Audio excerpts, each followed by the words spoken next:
Hi all, welcome back to Rekha vlogs.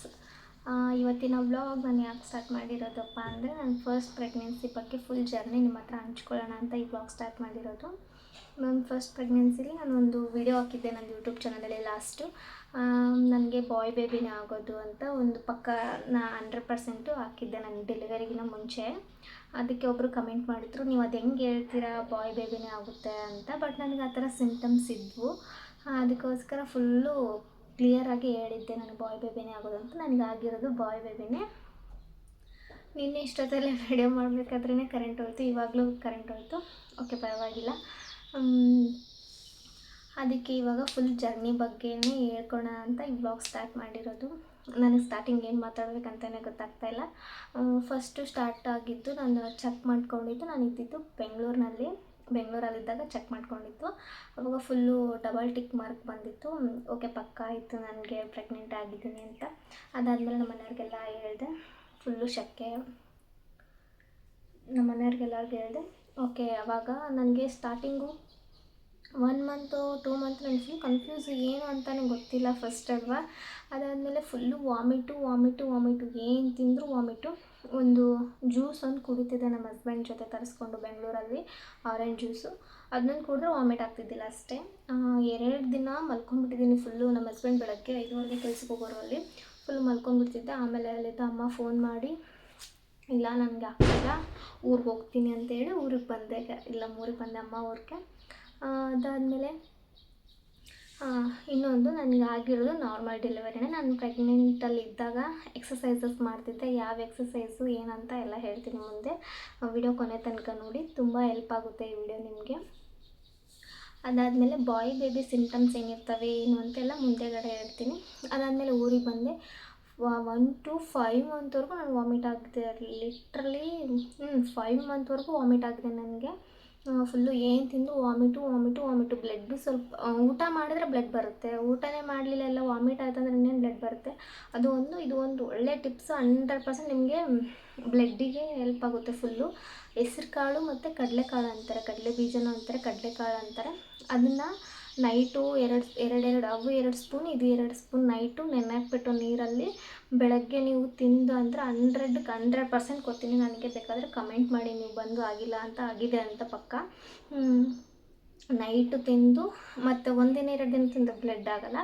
Continue ಆಗಿ ನೀವು first ಈಗ 2 ಮಂತ್ ಚೆಕಪ್ ಮಾಡಿಸಿದ್ರೆ ಬ್ಲಡ್ ಇಲ್ಲ ಅಂತ ಹೇಳಿದರೆ ಡಾಕ್ಟ್ರು, ನೀವು ಅವತ್ತಲಿಂದನೇ ಸ್ಟಾರ್ಟ್ ಮಾಡ್ಕೊಳ್ಳಿ. ನೈಟ್ ಹೆಸ್ರು ಕಾಳು 2 ಸ್ಪೂನು, ಕಡಲೆಕಾಳು 2 ಸ್ಪೂನು ನೈಟ್ ನೆನೆ ಹಾಕ್ಬಿಟ್ಟು ಬೆಳಗ್ಗೆ ತಿನ್ನಿ.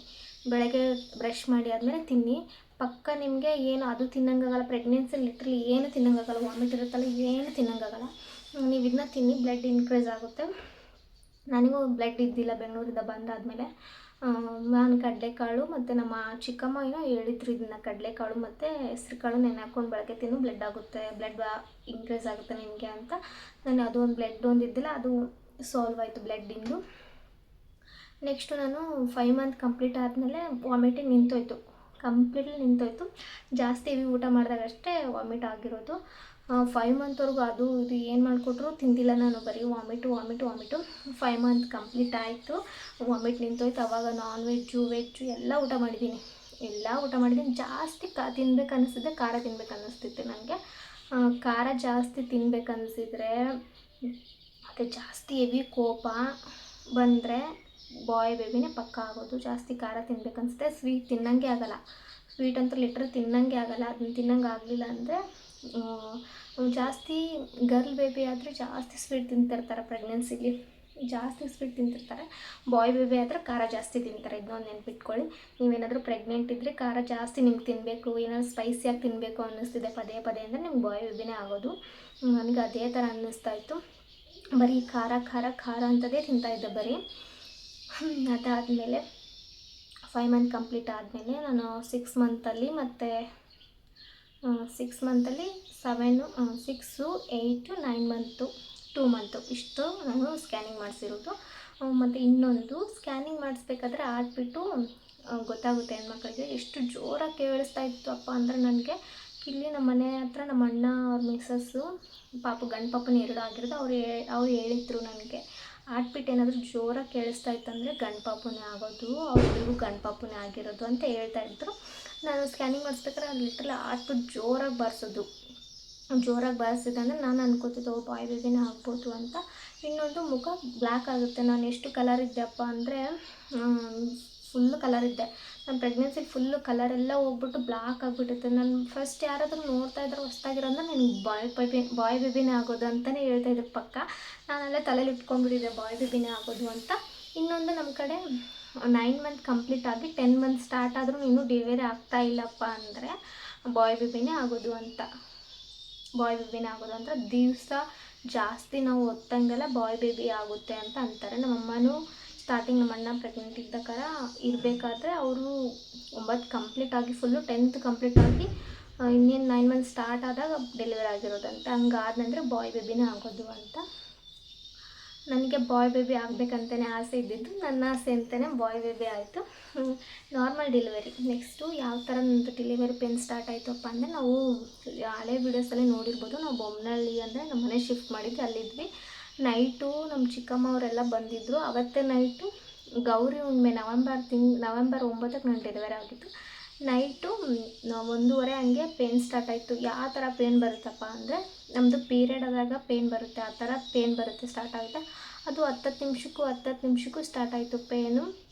ಅಂದ್ಕೊಂಡೆ ನಾನು ಡೆಲಿವರಿ ಪೇನ್ ಇರ್ಬೋದು ಅಂತ. ಫಸ್ಟ್ ಟೈಮಲ್ಲ, ನನಗೆ ಗೊತ್ತಿಲ್ಲ ಡೆಲಿವರಿ ಪೇನೇ ಇರ್ಬೋದು ಅಂತ ಅಂದ್ಕೊಂಡು ನಮ್ಮ ಅಮ್ಮಗೆ ಹೇಳಿದೆ, ಹಿಂಗೆ ಡೆಲಿವರಿ ಪೇನ್ ಸ್ಟಾರ್ಟ್ ಆಗಿದೆ ಅಮ್ಮ ಅಂತ. ನಮ್ಮ ಅಣ್ಣ ಮುಂಚೆನೇ ಹೇಳಿದ್ದೆ, 2 ದಿನ ಮುಂಚೆನೇ, ಯಾವಾಗ ಡೆಲಿವರಿ ಪೇನ್ ಬರುತ್ತೋ ಗೊತ್ತಿಲ್ಲ, ನೀನು ಕಾರ್ ಯಾವಾಗಲೂ ರೆಡಿ ಇರಬೇಕು ಅಂತ. ಅವಾಗ ನಮ್ಮ ಅಣ್ಣ ಕಾರ್ ರೆಡಿ ಫೋನ್ ಮಾಡಿದೆ ಕಾರ್ನವ್ರಿಗೆ ಬಂದು ಇಲ್ಲಿ ನಾನು ಗೌರ್ಮೆಂಟ್ ಹಾಸ್ಪಿಟಲಲ್ಲಿ ಚೆಕಪ್ ಮಾಡಿಸ್ಕೊತಾ ಇದ್ದಿದ್ದು, ಬಾಚಿಗೊಂಡನಹಳ್ಳಿ ಅಂತ. ಯಾವಾಗಾದರೂ ಪ್ರೆಗ್ನೆನ್ಸಿ ಚೆಕಪ್ಪಿಗೆ ಅಲ್ಲೇ ಹೋಗಬೇಕಾಗಿತ್ತು.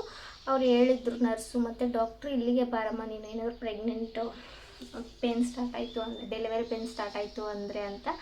ನೈಟು ನಾವು ಆಸ್ಪತ್ರೆ ರೀಚ್ ಆದಾಗ ನೈಟ್ 3 ಗಂಟೆ ಆಗಿತ್ತು. ನಾನು ನೈಟ್ 3 ಗಂಟೆಯಿಂದ ಬೆಳಗ್ಗೆ 6 ಗಂಟೆ ಇಲ್ಲ, ನೈಟ್ 3 ಗಂಟೆಯಿಂದ ಬೆಳಗ್ಗೆ 5:30 ಅಷ್ಟೊತ್ತು ಬರೀ ವಾಕ್ ಮಾಡಿಸಿದ್ದಾರೆ ಗೈಸ್. ಬರೀ ವಾಕು, ಅಲ್ಲಿಂದ ಇಲ್ಲಿಗೆ ಓಡಾಡೋ ನಿಲ್ಸ್ಕೊಂಡು ಇನ್ನೂ ಸ್ಟಾರ್ಟ್ ಆಗಬೇಕು, ಇನ್ನೂ ಜೋರಾಗಬೇಕು ಪೇನು ಅಂತ ಓಡಾಡಿಸಿದ್ದಾರೆ. ಆಮೇಲೆ 5:30 6 ಗಂಟೆ ಮೇಲೆ ಸ್ಟಾರ್ಟ್ ಆಯಿತು ಪೇನು. ಅವಾಗ ಡೆಲಿವರಿ ರೂಮ್ ಕರ್ಕೊಂಡು ಹೋದರು. 11:30ಗೆ ನನಗೆ ಡೆಲಿವರಿ ಆಯಿತು ಗೈಸ್. ನಾರ್ಮಲ್ ಡೆಲಿವರಿ ಆಯಿತು 11:30ಗೆ. ಬಾಯ್ ಬೇಬಿನೇ ಆಗಿದ್ದು. ಸ್ಟಾರ್ಟಿಂಗು ಅವನು ಹುಟ್ಟಿದಾಗ ಸ್ವಲ್ಪ ತೂಕ ಕಮ್ಮಿ ಇತ್ತು, 2.5 kg ಕಮ್ಮಿ ಇತ್ತ. ಅವಾಗ ತುಂಬ ಚಳಿ ಅಲ್ವಾ, ಸ್ವಲ್ಪ ಬೆಚ್ಚಗಿಡ್ರಿ ಪಾಪುನ ಅಂತ ಹೇಳಿದರು. 2 ದಿನ ಹಾಸ್ಪಿಟಲಿದ್ದು ನಾರ್ಮಲ್ ಡೆಲಿವರಿ ಆಯಿತು. ಆಮೇಲೆ ನಮ್ಮ ಬೊಮ್ಮನಹಳ್ಳಿಲಿ ಏನೂ ಒಲೆ ಏನು ಆ ಥರ ಇಲ್ಲ. ನಮ್ಮ ಚಿಕ್ಕಮ್ಮ ಊರಿಗೆ ಹೋದ್ವಿ, ಸೀಟಲ್ಲಿದ್ದ ಕಾರ್ ಮಾಡಿಕೊಂಡು. ನೆಕ್ಸ್ಟು ಇವಾಗ ಕುಶಾಲ್ಗೆ 9 ಮಂತ್ ಸ್ಟಾರ್ಟ್ ಆಗಿದೆ, 9 ತಿಂಗಳಾಯಿತು. ಇನ್ನೊಂದು 3 ತಿಂಗಳು ಅಂದರೆ ಅವ್ನಿಗೆ 1 ವರ್ಷ. ಯಾವ ಥರ ಹೋಯಿತು ಅಂತಲೇ ಗೊತ್ತಾಗಿಲ್ಲ. ನಾನು ಅವನು ಡೆಲಿವರಿ ಆದಾಗ ಎಷ್ಟು kg ಇದ್ನೋ, ನಾನು ಅದೇ ಥರ ಕರೆಕ್ಟಾಗಿ ಫೀಡಿಂಗ್ ಮಾಡಿಸಿ ಅದು ಇದು ತಿನ್ನಿಸಿ ಅವನ್ನ ಚೆನ್ನಾಗಿ ಮಾಡಿರೋದು. ಇವಾಗ ಅವನು ಗುಂಡಕ್ಕೆ ಚೆನ್ನಾಗಿದ್ದಾನೆ. ನಿಮ್ಗೇನಾದರೂ ಬೇಕಾದರೆ ಪಾಪುಗೆ ಏನೇನು ಊಟ ಕೊಟ್ಟರೆ ಏನೇನಿಲ್ಲ ಅಂತ ಬೇಕಾದರೆ ಕಮೆಂಟ್ ಮಾಡಿ, ನಾನು ಅದನ್ನು ಒಂದು ವಿಡಿಯೋ ಮಾಡಿ ಹೇಳ್ತೀನಿ. ಇಷ್ಟು ನನ್ನ ಪ್ರೆಗ್ನೆನ್ಸಿ ಜರ್ನಿ. ನಾನು ಯಾವ್ಯಾವ ಎಕ್ಸಸೈಸ್ ಮಾಡಿದ್ದೆಪ್ಪ ಅಂದರೆ ಪ್ರೆಗ್ನೆನ್ಸಿಲಿ ಫೋನಲ್ಲಿ ಬರುತ್ತೆ ನೋಡಿ, ಯೂಟ್ಯೂಬಲ್ಲಿ ಸರ್ಚ್ ಮಾಡಿ ಪ್ರೆಗ್ನೆನ್ಸಿ ಎಕ್ಸಸೈಸಸ್ ಅಂತ. ಅದರಲ್ಲಿ ಯಾವ್ಯಾವ ಇಂಪಾರ್ಟೆಂಟ್ ಇದ್ದಾವೆ, ಪದೇ ಯಾವೇ ಬರ್ತಿದ್ದಾವಲ್ಲ ಅವೇ ಇಂಪಾರ್ಟೆಂಟು ಅಂತ ಅವನ್ನೇ ಒಂದು ಬೆಳಗ್ಗೆ ಎದ್ದ ತಕ್ಷಣ ಮಾಡ್ತಿದ್ದೆ. ನಾನು ಟೀ ಕುಡಿತಿದ್ದಿಲ್ಲ, ಏನಿದ್ದಿಲ್ಲ. ಫಸ್ಟ್ ಎಕ್ಸಸೈಸ್ ಮಾಡಿಬಿಟ್ಟು ಆಮೇಲೆ ಟೀ ಕಾಫಿ ಎಲ್ಲ ಕುಡಿತಾ ಇದ್ದಿದ್ದು ನಾನು. ಇನ್ನೊಂದು ಪ್ರೆಗ್ನೆನ್ಸಿಲಿ ಜಾಸ್ತಿ ಟೀ ಕುಡಿತಾ ಇದ್ದೆ. ಇನ್ನು ಮತ್ತೇನು ಇಂಪಾರ್ಟೆಂಟು ಇಲ್ಲ ಅಂದ್ಕೊತೀನಿ. ಇಷ್ಟೇ ನನ್ನದು ಪ್ರೆಗ್ನೆನ್ಸಿ ಜರ್ನಿ. ಬಾಯ್ ಬೇಬಿ ಪಕ್ಕ ಆಗೋಕ್ಕೆ ಏನಪ್ಪ ಅಂದರೆ, ನಾನು ಬ್ಲ್ಯಾಕ್ ಅಂದರೆ ಕಲರ್ ಫುಲ್ಲು ಬ್ಲ್ಯಾಕ್ ಆಗಿತ್ತು. ಸ್ಪೈಸಿಯಾಗಿ ತಿನ್ಬೇಕು ಅನಿಸುತ್ತೆ, ಯಾವಾಗಲೂ ಖಾರ ತಿನ್ಬೇಕು ಅನ್ನಿಸ್ತಾಯಿತ್ತು. ಸ್ವೀಟ್ ಲಿಟ್ರಲ್ ತಿಂದೇ ಇಲ್ಲ ನಮ್ಮ ಪ್ರೆಗ್ನೆನ್ಸಿಲಿ, ಸ್ವೀಟ್ ತಿಂತಾ ಇರಲಿಲ್ಲ, ಖಾರ ತಿನ್ಬೇಕು ಅನ್ನಿಸ್ತಾಯಿತ್ತು. ನೆಕ್ಸ್ಟು ಬಾಯ್ ಬೇಬಿ ಆದರೆ ಜಾಸ್ತಿ ಹೊಟ್ಟೆಲಿ ಒದ್ದಾಡ್ತಾವಂತೆ. ನನಗಂತೂ ಹೆವಿ ಒದ್ದಾಡಿದ್ದಾನೆ ಅವನು. ಜಾಸ್ತಿ ನೈಟೆಲ್ಲ ನಿದ್ದೆನೇ ಮಾಡ್ತಾ ಇರಲಿಲ್ಲ, ಅಷ್ಟು ಒದ್ದಾಡಿದ್ದಾನೆ. ಬಾಯ್ ಬೇಬಿ ಆದರೆ ಜಾಸ್ತಿ ಹೊಟ್ಟೆಲಿ ಒದ್ದಾಡ್ತವೆ. ನೆಕ್ಸ್ಟ್ ಇನ್ನೊಂದು ಪಾಯಿಂಟ್ ಯಾವುದೋ ನೆನಪಾಗ್ತಾ ಇಲ್ಲ ಇವಾಗ. ಇಷ್ಟು ಬಾಯ್ ಬೇಬಿ ಸಿಮ್ಟಮ್ಸ್ ಇರ್ತವೆ. ಇನ್ನೊಂದು 9 ತಿಂಗಳು ಕಂಪ್ಲೀಟ್ ಆದ್ರೂ ನಿಮಗೇನು ಡೆಲಿವರಿ ಆಗ್ತಾಯಿಲ್ಲ ಅಂದರೆ ಅಲ್ಲೇ ತಿಳ್ಕೊಬೇಡಿ, ನಿಮ್ಗೆ ಬಾಯ್ ಬೇಬಿನೇ ಅಂತ ಕರೆಕ್ಟ್ ಬಂತು, ಬಾಯ್ ಬೇಬಿನೇ ಅಂತ. ಇಷ್ಟು ಬಾಯ್ ಬೇಬಿ ಸಿಂಟಮ್ಸು ಮತ್ತು ನನ್ನ ಪ್ರೆಗ್ನೆನ್ಸಿ ಜರ್ನಿ. ನಿಮ್ಗೆ ಏನಾದರೂ ಇಷ್ಟ ಆದರೆ ಲೈಕ್ ಮಾಡಿ, ಶೇರ್ ಮಾಡಿ, ಕಮೆಂಟ್ ಮಾಡಿ. ಯಾರಾದರೂ ಹೊಸ್ದಾಗಿ ನೋಡ್ತಾ ಇದ್ದರೆ ನನ್ನ ಯೂಟ್ಯೂಬ್ ಚಾನಲ್ ಸಬ್ಸ್ಕ್ರೈಬ್ ಮಾಡ್ಕೊಂಡು ನೋಡಿ ಅಂತ ಹೇಳ್ತಾ ಇವತ್ತಿನ ವ್ಲಾಗ್ ಇಲ್ಲಿಗೆ ಮುಗಿಸ್ತಾ ಇದ್ದೀನಿ. ನೆಕ್ಸ್ಟ್ ವ್ಲಾಗಲ್ಲಿ ಸಿಗುವ. ಬಾಯ್.